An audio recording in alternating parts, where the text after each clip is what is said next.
अवघ्या जगभरात प्रसिद्ध असलेल्या पंढरपूरच्या लाडक्या विठ्ठलाची वारी, संत परंपरेची गाथा आता 7 समुद्रापार पोहोचणार आहे. पंढरपूरमधनं थेट लंडनसाठी दिंडी निघणार आहे. लंडनमध्ये विठ्ठलाचं मंदिर साकार होतंय आणि त्याच निमित्तानं ही दिंडी नागपूर मार्गे लंडनला जाणार आहे. ही आंतरराष्ट्रीय दिंडी कशी असणार आहे पाहूयात.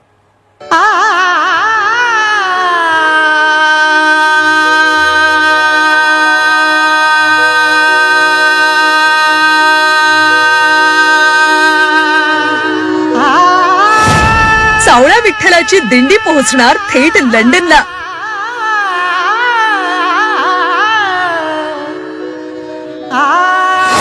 पंढरपूर ते लंडन 16,000 किलोमीटरची दिंडी. दिंडीचा 22 देशांमधून तब्बल 65 दिवसांचा प्रवास.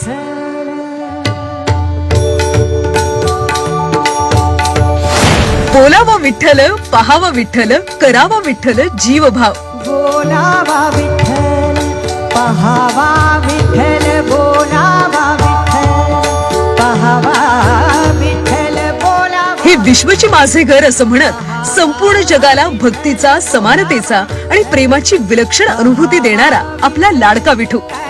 याच विठ्ठलाचं आता थेट युके मधल्या लंडन मध्ये मंदिर उभारलं जातंय आणि विठ्ठलाच्या या मंदिरासाठी पंढरपूर मधून विठोबाच्या पादुका घेऊन दिंडी निघणार आहे. या प्रवासासाठी रस्ते मार्गाचा वापर करत वाहनाचा उपयोग करून ही दिंडी प्रवास करणार आहे. पंढरपूरच्या मंदिरात आहे तशीच हुबेहूब मूर्ती तयार केली जाणार आहे.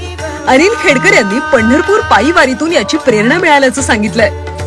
22 देशामधून जाणारी ही वारी आहे रस्त्याने आणि एकंदर या वारीसाठी 70 दिवसाचा कालावधी लागणार आहे आणि एकूण 18,000हून अधिक किलोमीटरचा हा प्रवास असणार आहे. जेव्हा ह्या पादुका पंढरपूरमध्ये पोहोचतील, या पादुकांचं भव्य स्वागत होणार आहे. तर हा पूर्ण वारीचा प्रवास पंढरपूर ते लंडन 14 एप्रिल 2025 ला सुरू होऊन 21 जून 2025 ला लंडनमध्ये समाप्त होणार आहे. दरम्यान विठ्ठलाची ही दिंडी 22 देशांमधून 65 दिवसांचा प्रवास करून 21 जून रोजी लंडन इथं पोहोचणार आहे. दिंडीचा प्रवास कसा असेल पाहूयात. भारत, नेपाळ, चीन, Kyrgyzstan, Uzbekistan, Kazakhstan, Russia, Romania, Georgia, तुर्की, Bulgaria, Serbia, Hungary, Costa Rica, Czechoslovakia, Germany, France, Netherland, Belgium आणि ब्रिटन या देशांमधून ही दिंडी प्रवास करणार आहे. करी कटावरी ठेवून हात, कपाळावर टिळा, गळ्यात तुळशीची माळ असं मनोहारी रूप असलेल्या सावळा विठ्ठलाची आता लंडन मध्ये प्राणप्रतिष्ठा होते.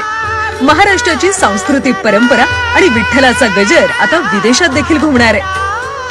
ब्युरो रिपोर्ट, झी 24 तास, मुंबई.